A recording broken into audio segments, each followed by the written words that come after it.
क्या आपको पता है कि गूगल एनग्राम व्यूअर पर ऑप्टिमाइजेशन शब्द का यूसेज 1950 से बढ़ना शुरू हो गया था।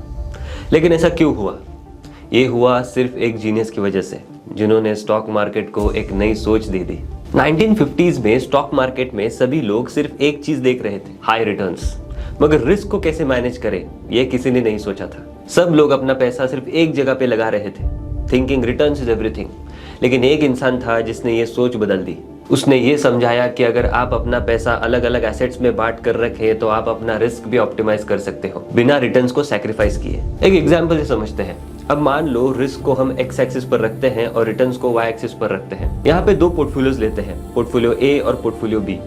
पोर्टफोलियो ए और बी दोनों का रिस्क 10% है, लेकिन पोर्टफोलियो ए का रिटर्न है 8% और पोर्टफोलियो बी का रिटर्न है 11%। तो ये बात क्लियर है कि 11% का रिटर्न वाला पोर्टफोलियो एट सेम रिस्क ज्यादा सेंसिबल है, राइट? यही है ऑप्टिमाइजेशन का मैजिक। एंड गेस व्हाट, ये अप्रोच इतनी रेवोल्यूशनरी थी कि उस इंसान को इस कॉन्सेप्ट के लिए एक नोबेल प्राइज मिला। उसकी थ्योरी ने सबको दिखाया कि इन्वेस्टिंग एक साइंस है, गैम्बल नहीं।